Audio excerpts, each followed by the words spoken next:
This is one of the most difficult things for people to wrap their heads around. But how you show up in the world, you're training the world, the universe, other people that exist on this planet to treat you in that way.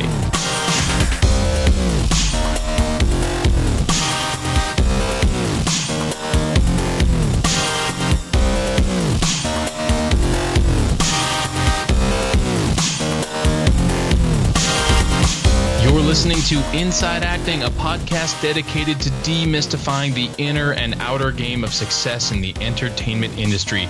I'm AJ Meyer. And I'm Trevor Algott, and coming up in episode 276, we offer our thoughts on a few of the more complex questions we've gotten lately.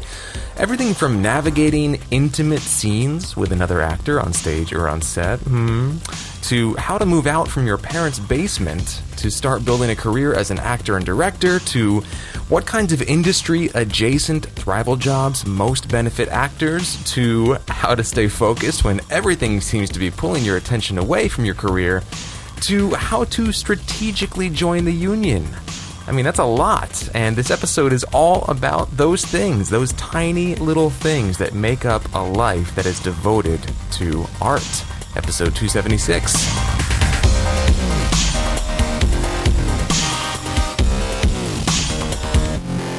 So here's a great way to master the studio and performance techniques you need to work on camera and do better self-tapes. We all need that, right? It's called Camera Ready You, and it's been created by Viota Gogo's David H. Lawrence XVII.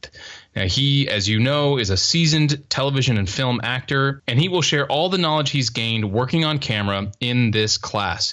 Auditioning and working on camera can be deceptively hard, and a lot of us, myself included, have experienced that. But David, he's put together a special report called The Top 5 Mistakes People Make on Camera and How to Fix Them. It's absolutely free, and to get it, all you have to do is text On Camera, all one word, so ONCAMERA, to the number 44222 on any smartphone or messaging device.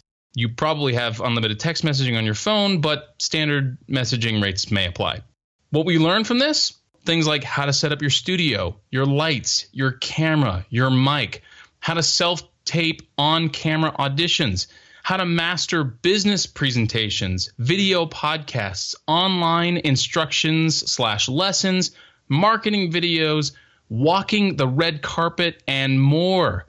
Whew, that's a lot of stuff. You will learn how to shine on camera. Don't know which camera to use? Don't know which lavalier or boom mic to buy? Don't know what to do with your hands or your eyes? No worries. Camera Ready You will cover all of it. Become a better on-camera actor and auditioner with Camera Ready You. Again, get that free Top 5 Mistakes People Make on Camera and How to Fix Them report, and get on the list using your smartphone by texting On Camera, all one word, to 44222. That's all one word, On Camera, to 44222, and get ready for Camera Ready You.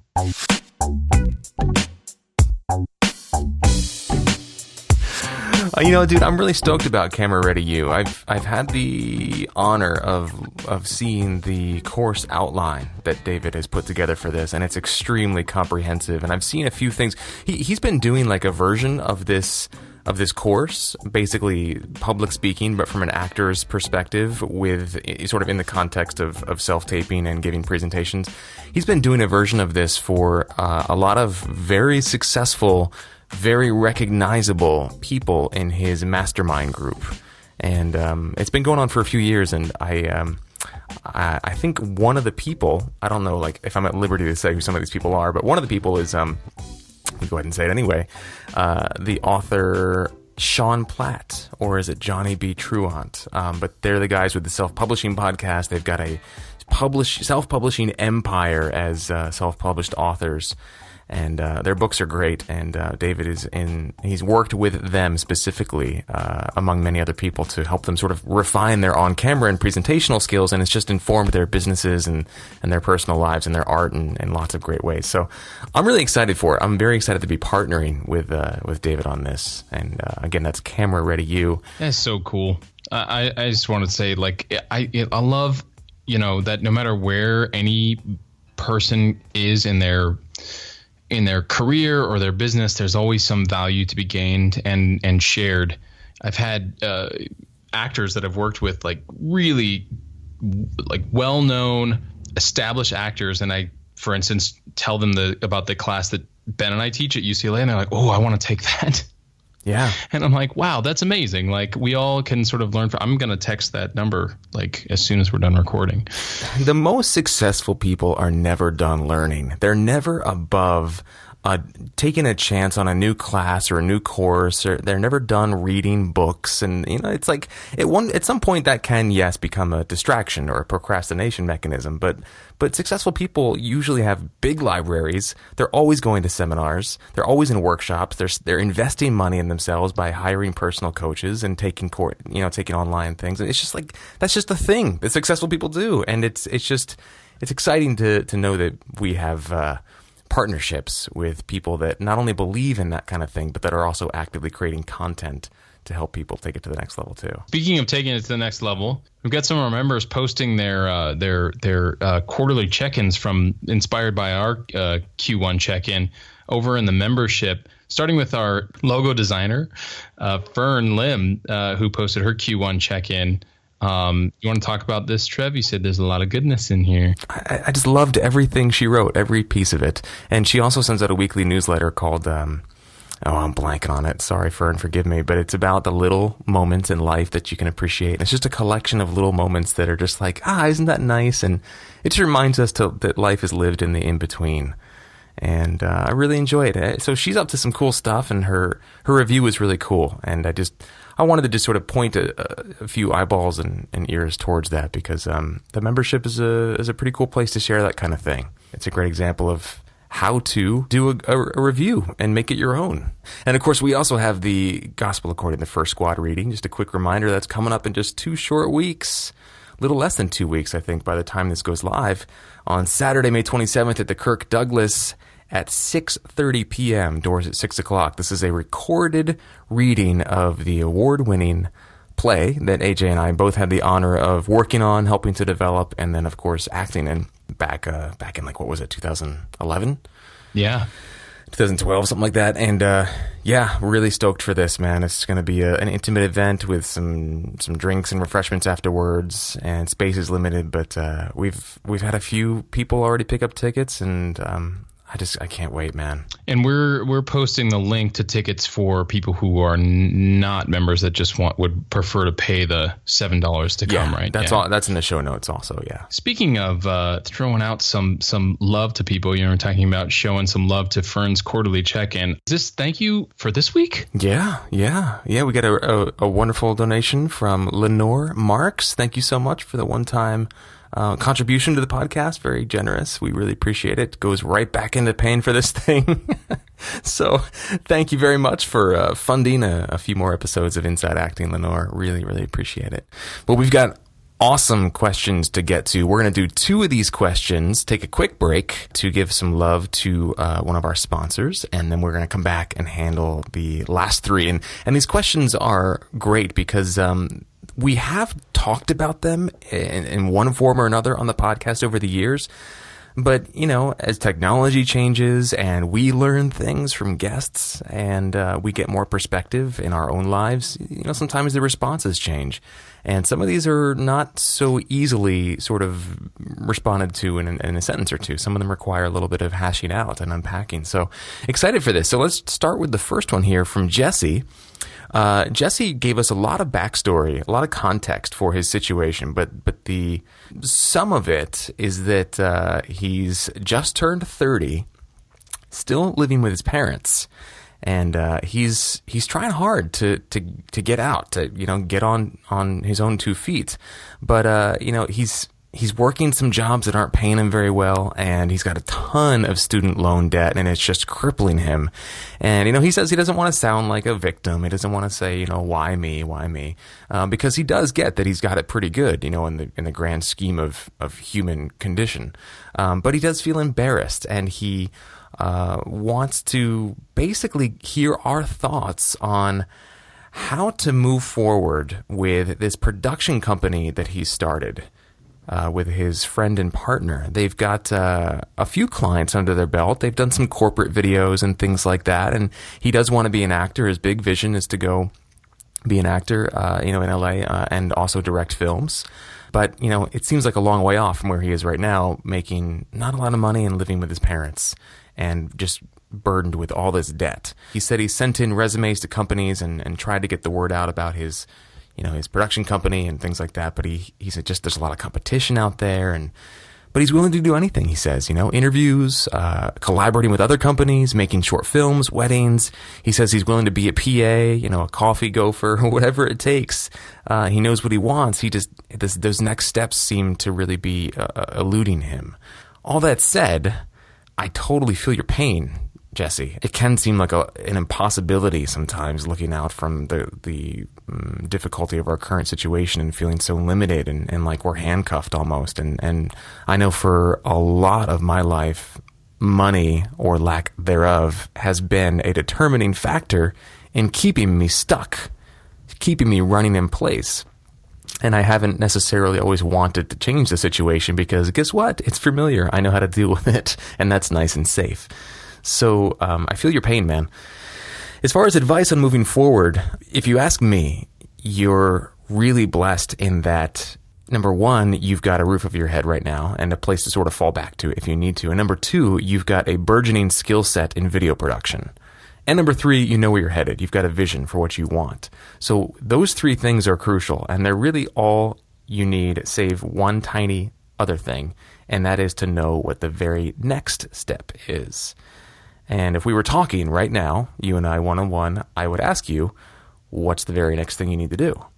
And you would know. I wouldn't need to tell you. You would know exactly what it is. I recently read a quote that said something along the lines of, we can never tell anybody what to do or teach anybody. We can only help them uncover the answers they already have in themselves. It was something I posted to Twitter or Facebook or something. I saw that post, actually. Yeah, so it's kind of perfect timing for this. But, as Jack Canfield and Brian Tracy and all these self-help gurus always say, once you have your goals locked in and you know where you are, it's like a GPS system. Like, you can see your destination, you know where you are, and all the GPS will ever tell you, like, let's just pretend the screen's broken, because in life, that's kind of the way it works.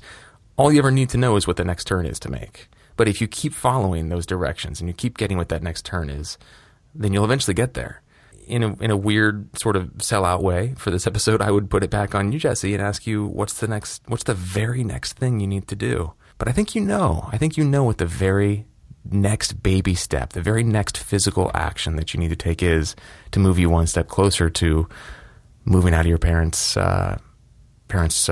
house and getting on your own 2 feet and getting the word out about your company and what skills or courses or books you need to look into or who you need to talk to or reach out to or take to lunch. Or that's what I got right now. I need to digest this a minute more. AJ, I'm going to toss it over to you because I just talked for 10 minutes straight. What are your thoughts? I don't think it was 10 minutes. I wasn't timing you, but I certainly don't think it was 10 minutes. Yeah, I mean, I loved how you said you made that list of like things he already has in place, where you're like, you have a roof over your head, you know where you're going, you have a vision, like that list. And so many of those things are missing. And then you said the thing missing for other people. And then you said the thing that may be missing for him is like, what's the very next step? I would say the other thing I would sort of toss in there is what's usually missing from someone who has all of those other pieces in place is the being. I'm looking at some of the other language you use in your email, Jesse, but it seems like your beingness, the way that you show up in the world, is as a person who lives at home in their parents' basement and is struggling with money and so on and so forth. And I know this is one of the most difficult things for people to wrap their heads around. But how you show up in the world, you're training the world, the universe, other people that exist on this planet to treat you in that way. So you're likely, I would be willing to bet money that you're showing up in the world in such a way that says, I live in my parents' house and I don't have a lot of money and I have a lot of debt. As opposed to, I know where I'm going. I'm I am already successful and on my way to more success and more abundance. I am already abundant and on my way to more abundance. If the mindset shifted, I can almost guarantee these other pieces would begin to fall in place. Because I have a lot of ideas of like practical things that you could do. Like, first of all, as soon as I started reading this email, I was like, oh man, I can't tell you how many times I wish I could live with my parents right now, so that rent was either cheap or not an issue, a non-issue. That would be amazing. And there are other things, practical things, like for instance, student loan debt can actually be deferred. And I think it can be deferred like as many times as you want for like 6 months at a time or something like that. I don't know all the rules, but I've done it a couple of times where I deferred my loan payments for 6 months, and you don't incur any additional interest or whatever to just let you do it because it's a student loan and not like credit card debt. I could talk about how money is just like it's not going to kill you. So if you can't pay those student loans or you can't pay other things, but you are moving forward towards creating more abundance in your life, there's all these like practical things, but I don't think I don't know that they would last if I didn't say like, how are you showing up in the world? So Trev's question of what's the next step, and my question is, how are you showing up such that you're training the universe like this is who I am. I'm the guy that lives in his parents' house or whatever. Not that there's any, and there may not be any shame that's supposed to be associated with that, and yet you are feeling shameful or ashamed. Does that make sense? That's why I'm so glad there's two of us, because that is something that I so often forget about. I'm always the guy who's like, make a list and reverse engineer your goal and you can do it. But I'm still in my pajamas, But like, I remember one time you were telling me about somebody you were talking to and they were looking for jobs and they weren't having much success. And you said like, yeah, but you're in your pajamas in front of your computer right now. Like, get up, go put on like an ironed shirt, like an ironed button-down shirt, put on like your nice dress. Like, show up as if you've already got the job and the job just doesn't know it yet. And that is so huge. That's another thing that's been in my world lately. I came across this guy who's actually been recommended to be on our show. I won't call him out here, but he does sort of like self-help training kind of stuff. And his whole vantage point is like how you communicate who you are to the world, your value to the world, has everything to do with how you choose to be in this moment. And if you want to break it down into doing, it's all about eye contact and posture and voice and and what you wear. But like, those things inform your psyche. Those things inform your spirit. That's why, when we act on stage, in professional theater, they often have us wear special rehearsal shoes, because those shoes will have you move and feel and be differently on stage than if you were just wearing like, running shoes or sneakers or flip-flops or something. It can really make a big difference. So to combine the being and the doing, I would maybe try dressing up like you already earn $250,000 a year from your production company. Like, just walk out into the world and just show the world that you are that guy, and the paycheck just hasn't shown up in the mailbox quite yet. I remember the story of the person in the pajamas that I was like, get up and go outside with, I remember that story, and I know the exact person and the exact circumstance. So thank you for that reminder, Trev. Well, thank you. That's huge. And Jesse, please keep us posted. You wrote this email into us, gosh, a little while ago, about a month and a half ago now. But I'd love to hear where you're at and how it continues to unfold. So thanks for the question. Hope some of this helped, and keep us posted. Next question comes from Ash. We teased about this an episode or two ago, and Ash asks us, what kind of temporary jobs can I get in California that I can also include on my acting resume? Basically, jobs under directors, front desks for auditions, anyone or anything from which industry stuff can be learned, anything that will benefit us as actors. What are some jobs that would support learning more about the industry? and how to be as an actor. Well, first of all, I just want to clear up something that in the language of the email that I'm confused about, and I want to make sure that Ash doesn't do anything to sort of steer him in the wrong direction. He says, what kind of temporary jobs can I get in Cali that I can also include on my acting resume?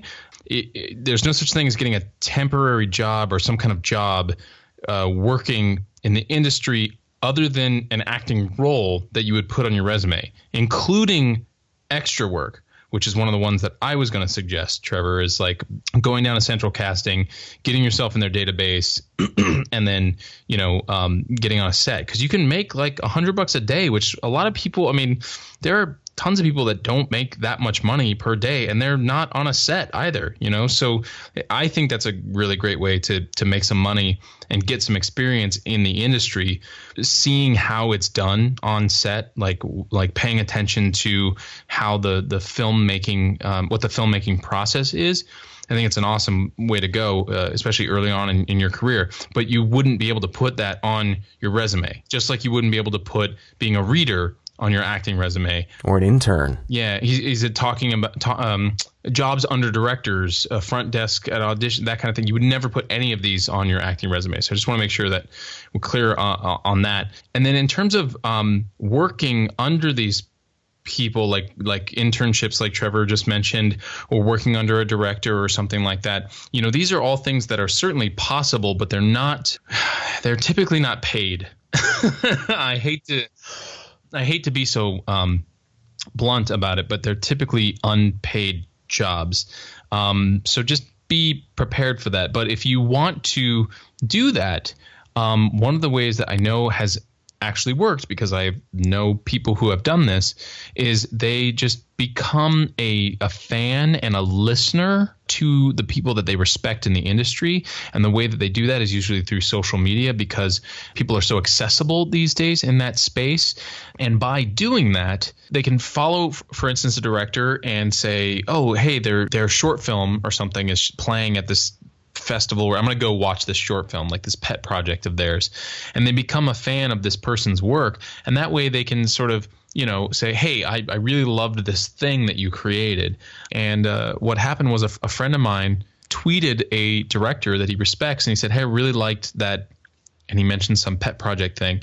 And they sort of exchanged a few tweets, and then eventually the director followed my friend back, and then they exchanged some direct messages, and they exchanged emails, and eventually that friend of mine ended up basically shadowing this director on the set of this huge, like, primetime television show when he directed a couple of episodes. All from building a relationship of just listening to social media and being a fan. I don't want people to think they can just show up in Los Angeles or New York or whatever and like start following somebody on Twitter, stalking somebody on Twitter, and then get a job. But it's just it's an example of how thinking outside of the box and building a relationship can actually support in getting into some of these places where you get industry experience without having to have booked an acting gig. Yeah, you've really got to you know what you want, but put that aside a little bit and start to become more interested in other people. And that will just lead to so many, we've said this a million times in the show, but that will lead to so many doors opening for you. When you are more interested in other people than they are in you, that's the way human beings work. Flattery goes a long way, but it's got to be genuine. It's got to be real, and there can't be a motive behind it. And so if that's not you, if you're the kind of person that's like, what's in it for me? You got to kind of train yourself to cultivate curiosity a little more. And once you really get that, like we've said, no doors will be closed to you. Hope that helps, Ash. There is a sort of second question that Ash has that has to do with relationships. And Ash says, I'm not even sure how to word it. I guess being an actor and having to do scenes where you have to kiss someone or quote unquote have sex or really do anything kind of intimate on camera or on stage or anything like that. How does that work being in a relationship? In my experience, this is largely a non-issue from that perspective. It's like if you're with somebody that's worth being with, they're not going to have all sorts of weird jealousy issues about this kind of thing. It's your job. And if you're a professional, you get that this is just part of the storytelling and you behave accordingly. The issue comes in, I think, is when newer actors spend too much time together, and the scene work starts to bleed over into their personal lives, and then become emotionally involved as a result of being intimate in the work that they're doing together. That's really the dangerous part, because that can get the better of us sometimes as sensitive, impressionable, creative people that have the empathy gene turned up to 100, How about you, AJ? What are your thoughts on that? I thought that was an amazing summation. The only thing I would add is it never hurts to reassure someone and build that trust all along the way. In other words, if you have given someone a reason not to trust you in the first place, that's obviously going to create those types of issues. But if you haven't shown up in your relationship in such a way that gives that person full credence to trust you, completely, then you get to do even more work and show up in such a way that you can reassure them that everything is okay. If it were you, AJ, what would sample conversation be if you had to offer like a paragraph of what that might sound like if you were to initiate that conversation as an actor, reassuring your partner? So it starts with acknowledging the person's feelings, because too many times we become self-focused. And when we do that, we immediately go into defense mode. And when you go into defense mode, it's like a red flag.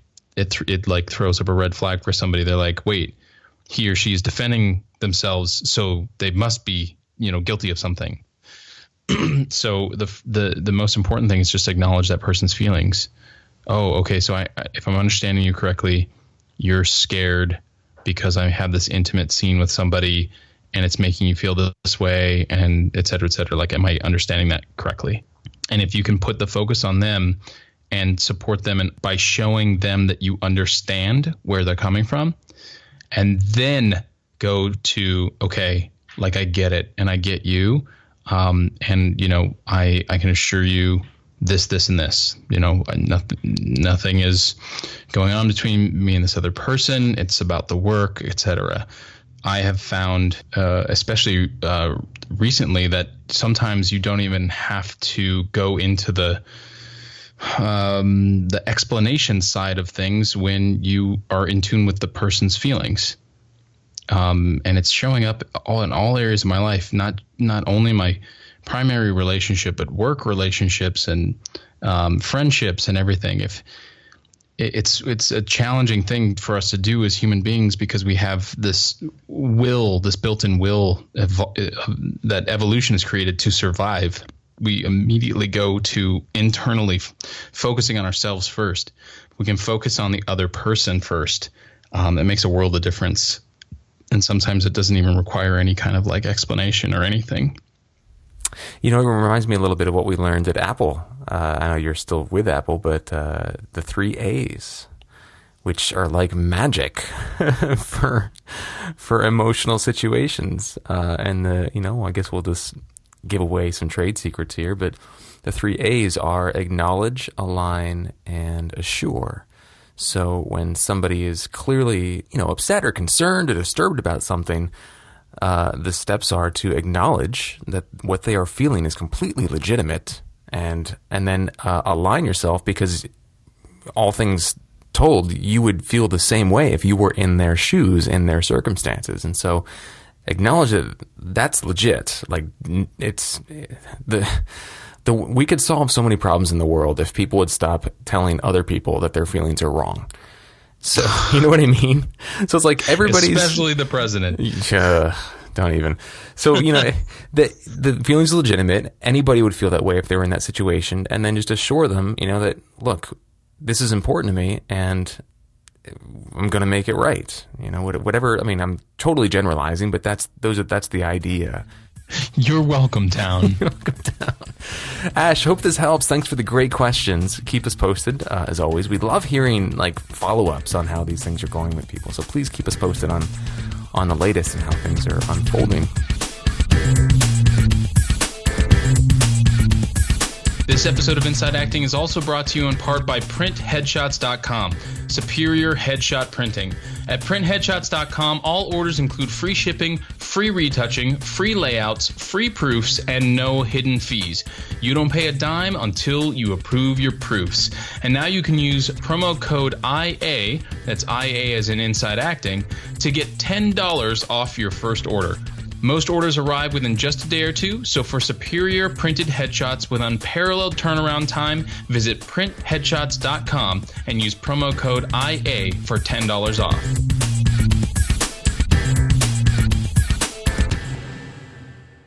I really love this question. It's actually a great sort of segue follow-up question to Ash's first question about working. Because this question comes from Matt, and it's sort of the inverse of Ash's question. Ash was asking about finding jobs in the industry. Matt's talking about working at his thrival job and feeling inexperienced as an actor, but while he has strayed from the industry for some time, he hasn't given up entirely. So his question is, do you guys have any advice on staying focused despite having to spend time and energy elsewhere? So, you know, you have a great job, it's paying the bills, and yet, you know, you're feeling like it's distracting you from the path of an artist. You know, it's interesting because I'm actually going through this in a way right now because I just got this promotion at work. And the first thing that comes to mind is I think about some of the things that Stephen Rohr said when he came on the podcast. And, you know, he was talking about be a star wherever you are.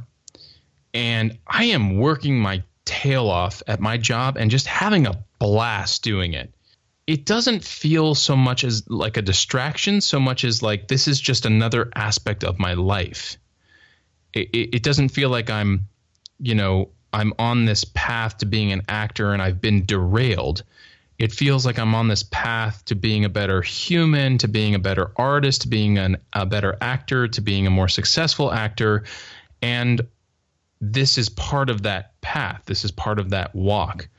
So, yeah, it's a lot of time and it's a lot of energy, but I don't look at it as a distraction. I've just sort of changed my perception on that. And that was huge. And then the only other thing I would add to that is read Crush It by Gary Vaynerchuk or something like it, because that type of inspiration will motivate the hell out of you to work your butt off wherever you are, including coming home before and after your whatever this day job is, to bust a hump doing the stuff that's required for you to be a better and more marketable actor.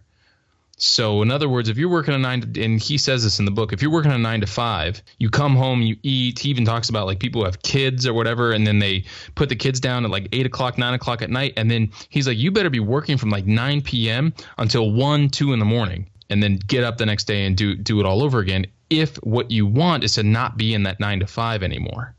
Now, I'm not suggesting, overworking yourself and working to until you're dead, working yourself into an early grave. I don't know that the question is necessarily about focus. It's about living a full life and knowing what you want. And if what you want is to actually be a full-time actor, then there's a lot of work and effort that goes into that. Does that make sense? Yeah, it's a little bit like the being thing you were talking about earlier. Being over doing. I don't know. The question is, how do you stay focused despite spending time and energy elsewhere? And I guess I get it, to kind of jump in here. I get it because this is something that David Allen talks about. This is something that that Tony Schwartz talks about in his book, The Powerful Engagement. Evan Pagan talks about this in the Wake Up Productive course that I've taken. And it's basically a question, I think, more of, willpower. And if you want to get like super scientific about it, ultradian rhythms. I know that made me sound kind of nerdy and condescending, busting out words like that, but like the fact is that human beings, we have energetic cycles throughout the day that we work through, and one of the things that burns the most willpower, this finite resource that we have, that we start every day off with a fresh amount, but when it's gone, it's gone. It's not like you can just like summon more willpower at will. I mean, you kind of can, but you're not going to be nearly as focused. Craig Ballantyne talks about this in his interview when he talks about magic time, finding that window in the day when you are just the most creative and the most on and the most focused, and really capitalizing on that. What they found, what the research has shown, burns the most willpower and really takes us out of the game, and probably leads to difficulty staying focused, like Matt is talking about, is what Eben Pagan would call changing channels. So when you switch from one task to another completely unrelated task, all of a sudden you've split your focus, and all this willpower gets like just burned up, just incinerated in that transition. And so it's really about structuring your day. And I don't know if this works for everybody, but this has worked really well for me, and it seems to work well for other people. Structuring your day so that there's really only one or two main things that you're working on, and just fueling all your energy, putting all your energy and into those one or two things, so that you minimize the amount of time you have to change channels. And you can even theme your days. You can have days where it's like, okay, today is my acting is one of my two things, and I'm just going to pour 4 hours into that, or filmmaking or writing or whatever it is. And then the next day it's like you have to put that in the back burner, but you get so much done because you're not changing channels throughout the day. So maybe combining that with a little bit of the long game version or vision of being a star wherever you are. What also comes up for me is what David Allen talks about. He wrote Getting Things Done. He's the guy who basically repurposed the productivity philosophy that is now GTD, Getting Things Done. And what I love about his philosophy is that he says he doesn't delineate. He doesn't draw lines between work and home or family and personal and public. Like it all goes in one bucket, and that bucket is things you have to do. And I like that approach, because then you're not creating channel changing for yourself arbitrarily. You're just like, I've got to pick up milk. I've got to, send the TPS report. I don't know. I've got to call Sally back. I've got to get new tires in my car. It's like it all goes in one bucket of things that need to be done. And then you just look at how can I most effectively process these things so that I can get back to a sort of baseline place where I feel not stressed out or overwhelmed. So that might be something to look into as well, Matt, is Getting Things Done, if you haven't checked that out. I highly recommend the audio seminars that David does over the actual book. The book is a little too intellectual for me, and I didn't really absorb the material until I listened to some of the audio seminars that he sells. Really? Too intellectual for Mr. Altredian? I know.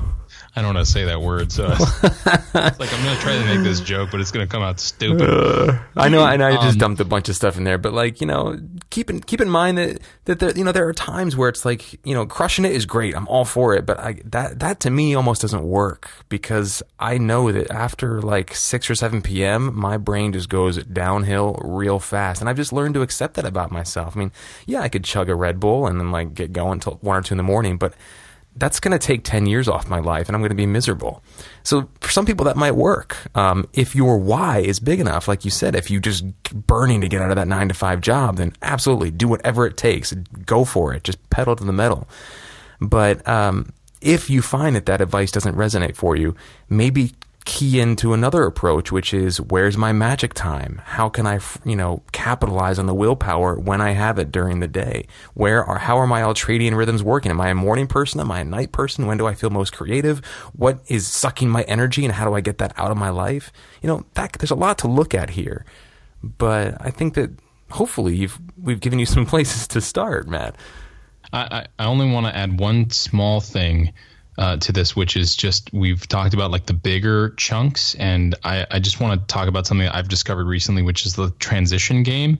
You were talking about changing channels, Trevor, and one of the things that I've been trying to give myself is, like, when I get home from work at the end of the day, just 10, 15, 20 minutes, however long it takes for you to get grounded again and sort of transition away from that energy and into a new energy, no matter what you're doing, no matter what the new channel is. And I found that really supportive. Maybe it's not supportive for other people, but it's been supportive for me. So I just wanted to toss that little transition game in there. Totally. Yeah, I think that's really important. And another toss back to the Craig Ballantyne interview.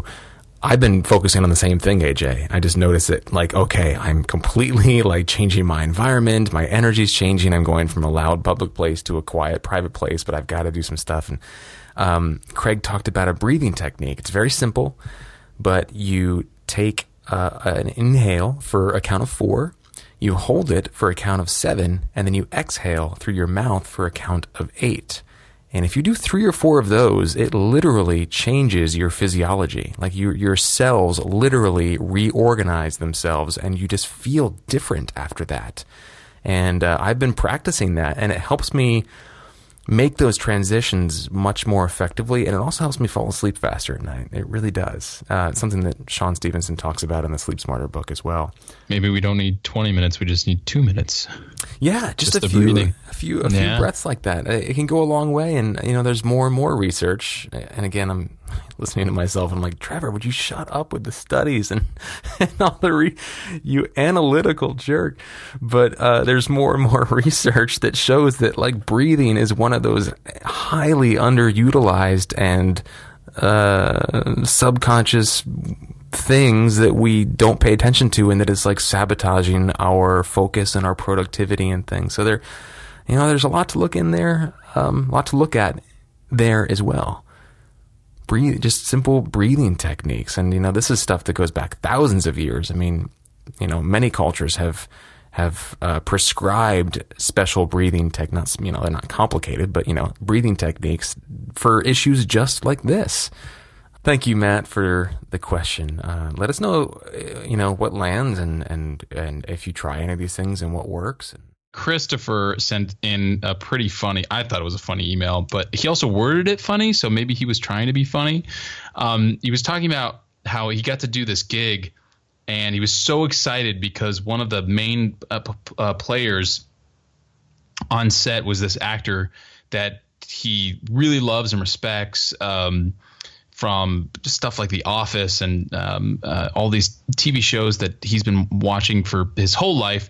He said when he got on set with him, he's like, should I have told him that I was a fan? And then he says, I didn't, because I don't know. I was trying to I wanted to try and keep myself at a professional level.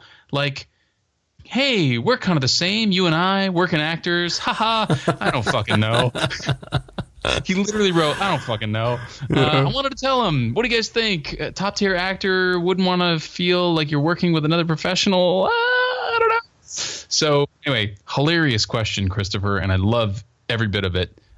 Trevor, do you have any like knee jerk like? Yeah. I mean, a couple things. I've caught myself in this situation so many times, and I've done the thing that I think really worked really well, and the thing that completely just embarrassed the hell out of me. So, quick side story: I met Danny Carey, who's the drummer for Tool, and I love Tool, love them, listened to them since I was like 12. Seen them live a few times, and I got to talk to Danny Carey. I was working at Apple, and he's returning a sound card. And when I realized who I was talking to, one of the greatest drummers ever to live, he's just a god. Just like, man, is this how you acted? Oh God, I was like act exactly how you're describing it, dude, right now. As soon as I realized who it was, where you're going with this story. yeah. I remember saying, I was like, so, are you guys like, are you like working on anything? Like, I tried to be his buddy, and I was like, you working on anything right now? He's like, yeah, we're in the studio. And it's like, that's cool. I was like, I've got all your albums, and like, I've seen you live a few times. You guys like, you just really rock. And I like did the fist pump and everything, and it was God, it was so bad. Oh, you did a fist pump? It was so bad, man. Oh, man. And I just wouldn't shut up. Oh, it was so bad. And then I remember saying, like, I even like called out songs like the drum solo you do on 46 and 2. It was like, oh God, like every time that comes on, I just like turn, like I was like, Trevor, stop, shut the fuck fuck up, man. Like, just return the guy's goddamn sound card and let him go. So anyway, Christopher, I've been there is what I'm trying to say. And the thing that I've done that always works really well for me, and I think Michael Kostroff even talks about that in his interview. We'll link to all these interviews in the show notes for this. But Michael Kostroff talks about working with De Niro in a project film, TV show. I'm not sure. Maybe it's a film made for TV. I think it's called Wizard of Lies, I think, and it's out now. And Kostroff plays De Niro's brother in that. You know, he said, like, look, when De Niro's on set working, like, he's at his office, like, he doesn't want to be bugged with fans. And my dad always told me, and this is the thing that has always worked for me, he always told me that, you know, when you meet people whose work you enjoy, just tell them that. Just say, hi. You know, extend your hand, shake their hands, just say, I just wanted to say I really enjoy your work. And every time I've done that, it has turned out so unbelievably well. They just go, oh, thank you, and they shake my hand, and then sometimes a conversation ensues, and sometimes it doesn't. But it's always just a really professional way to sort of let them know that you're on their level, but that you also acknowledge them as a sort of working professional who's sort of upper tier, as it were. You know, you were saying, like, there's things I've done where it just, like, crash and burn, and things when, you know, it was awesome. I would say, like, just treat them like a person is, like, the biggest thing, because any time that I ever, like, I don't know, treated it like it was not a normal human interaction, that's when it got weird for me. Like, if I was, like, being nervous or weird and, like, trying to avoid contact with them as a result of that, you know, that's when it's super awkward. So just treat them like another human being who puts their pants on one leg at a time in the morning, just like I do. It puts me at ease and just helps me to just be you know, they're a person. That's, you know, first and foremost. And everybody's different. And you know that saying, like, don't, you know, be careful and never meet your heroes. People are different. Like, some people are going to want to chat it up and some people aren't. And some people are going to be jerks because they're jerks in their life. And they were probably jerks before they had the success that they have. And then most people are actually really effing cool and are, you know, would be happy to just shoot the shit and have a great conversation. So yeah, and you know, you might catch them in a mood, and that happens. You know, like I've met a few people where I'm like, man, that guy was a jerk, and then you realize, like, later you read in the tabloids that, like, his wife just died of cancer or something like that, and you're like, oh, well, now I'm the jerk for judging that, you know. So I find that just a simple thing like what my dad said, just say, I really enjoy your work. That just opens a door, and they can walk through it if they want. And if they're dealing with something personally or they don't want to, then at least you've let them know that you enjoy their work, and that's it. And that's all it has to be. Every time I've tried to do more than that and be a fan, rather than a peer or just an audience member, it's gone south. It's gone badly. But if you just say, look, hey, I appreciate what you do. It's awesome. Keep it up. You know, that's essentially what you're saying. It just turns out well. People just, everybody likes to hear that, you know, that the work that they do with their time and energy has a positive impact. And that's all it needs to be. Nothing more.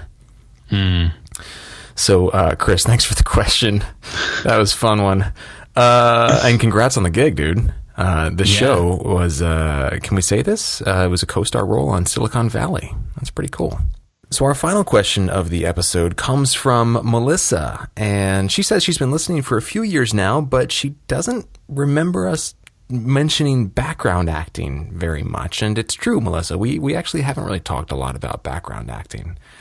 She says she's done background in LA for about a year and a half.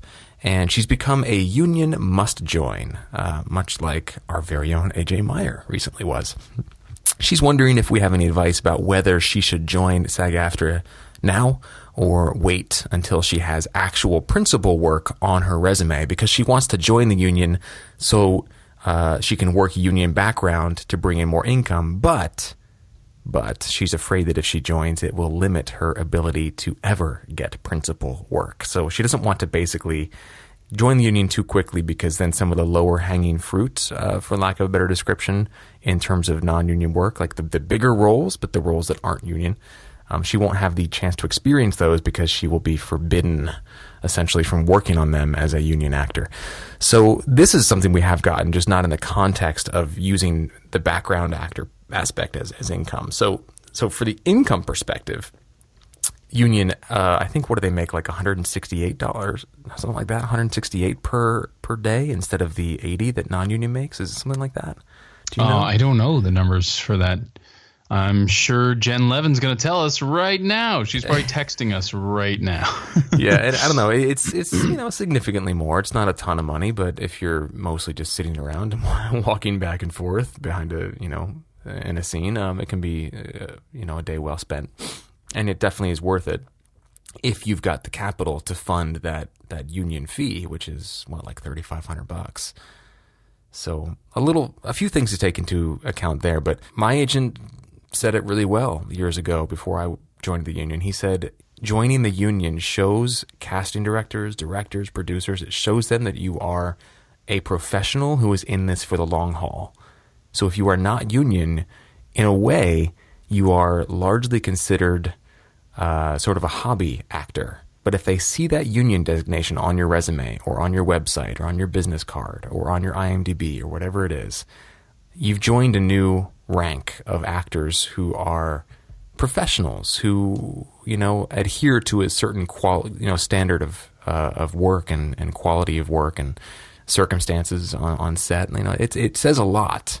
You just went through this, AJ. So what was your thought process around this specifically? Well, I held out as long as I could until I was a must join, and then I joined. I always wanted to, so it was a no-brainer for me. But full disclosure, I'm becoming increasingly biased on this issue, being not only a union actor and talking to my other friends who are union actors, and now that we've interviewed Gabrielle Carteris and talked about like flipping projects, I'm kind of like, if your mind, once again, we're going back to ways of being and mindset. If your mindset is I'm going to be limited, then you're right. That's the end of that thought. If you think you're going to limit yourself by joining the union, then you will be right about that. What did Mark Twain say? Whether you can or you can't, you're right. Yeah, exactly. Yeah. Oh man, I just have Stewie saying that because there's an episode of Family Guy where remember, Brian, whether you think you can or you think you can't, you're right. Yeah, if you think that it's going to limit your ability to get principal work, that's what's going to happen. So that's really just about mindset. And if you audition for something and it's really good and you want to work on it and the people are not doing it through the union, flip the project. There's so many different levels and ways of doing it. It's paperwork. That's it. It's paperwork. So if they're not making it union, they're being lazy. Basically, they're just not filling out paperwork. Help them do it. Call the union. Hey, you know what? I really want to work at this project, but I'm union and it's not. Help me. How do I make this happen? They will be happy to support you in making it happen. The other thing that Gabrielle talked about was the whole like turning down over $500,000 worth of work over her lifetime. But she was thinking about it in the long term, in the long haul, and thinking of others too on top of that, which is to say that every time you accept non-union work, whether a union actor or not, you're basically telling that producer and all of his producer friends, his or her producer friends, from that point forward, you can hire non-union actors and pay less for your project, pay less for your storytellers. In other words, you're making a value judgment on that art. I can get this art for this amount of money, and I don't need to hire a union actor and pay more for it because it's only worth this. So, like I said, I'm becoming increasingly biased about this, but that's my impassioned stump speech. I'm with you. And when I joined the union, my work got better because I had a little bit of the pride of carrying that qualification around with me. I knew what I had. I knew the club that I was joining. I knew that I was in a new tier, and I got better. And I've never felt limited in any way whatsoever by the work that I could take on because I was in the union. I mean, there were jobs where it was like, we'd love to have you, but we're not. It's like, okay, well, if you're not willing to flip the project, then I can't do it. And that we didn't. And they found another actor who was better for the role than I ever would have been. And so they won, and I won, and like there's so many jobs out there. The landscape continues to just expand and proliferate and change, and more people are self-producing amazing work. And it's like, I don't know, Melissa, I would say if you've got the money, do it. Like, don't wait. And like AJ just said, like, it's all about mindset. If you think it's going to limit you, then it probably will. And if you think it's just going to open up all sorts of new opportunities and avenues for you and take your career to the next level, then it will absolutely do that too. So, I think that's pretty clear where we stand on that. Yeah. Yeah, I think so too. Cool. Well, that was our final question. Anything else before we outro this bad boy? I don't think so. I just want to thank all you guys for entrusting us with your questions, with your journeys, with your thoughts. It's always an honor and a lot of fun to explore some of these things and unpack these things. And I just really enjoy being a part of this conversation and hearing that people get value out of it. And I really want to hear how some of these things turn out. Like, if we discussed your question in this episode, please get in touch with us and let us know how it's going, because some of these questions came in a while ago. So I want to be sure that, we see if we were valuable or not. Thank you for saying all that, Trev. I love engaging with our listeners. I think I, for a moment, forgot how much trust is necessary for them to actually send in a question and know that we may answer it on the air. That takes some guts and some vulnerability. So yeah, I really I appreciate them sending this stuff in anyway, but I really appreciate the vulnerability it takes to do so. Yeah. Thanks for saying that. Don't thank me. Thank our listeners. Don't thank me. Thank the moon's gravitational pull. Yo, when you send in those questions, it was just like, oh, they were like the best questions ever. You guys totally rocked. You guys just like, I have all your episodes downloaded. I have all your questions in my inbox, and like when I read this one question, like, oh, I get goosebumps. I feel it, man. Like you rock. You just really rock, man. You totally rock. Anyway, enough of that. Today's episode of Inside Acting was produced and hosted. Oh my god, I'm still laughing. Was produced and hosted by yours truly, AJ Meyer and Trevor Algat. Jen Levin is our production coordinator. Man, if our listeners have to put up with a lot, Jen has to put up with so much. Gadali Gubrick is our marketing web director. Deborah Smith is our community manager. Grace Gordon is our director of public relations. And Fern Lim designed our logo and wrote an awesome Q1 review. Trevor Algat edited and mixed today's episode and composed our theme and interview music. You can sign up for our weekly email dispatch and listen to all of our episodes at our website, insideacting.net. You can also find us on social media and wherever you get your podcasts. I think we're pretty much everywhere now. If you've got a minute and you'd like to leave us a review on iTunes, please do. That really, really helps, especially the good ones. The negative ones don't help. A special thanks to our sponsors, Camera Ready U, printheadshots.com, and Bluehost. And thanks to you, our listeners. Visit our website to subscribe to our weekly newsletter, get links to everything we talked about on this episode and all of our episodes. And if you'd like, you can, of course, support the continued production of the show, as Trevor mentioned earlier on, with either a one-time financial contribution or an ongoing contribution as part of our membership. Visit InsideActing.net to learn more and show us some love. And that does it for episode 276 of Inside Acting. Thank you so much for listening. We'll see you next week. And in the meantime, be a star wherever you are.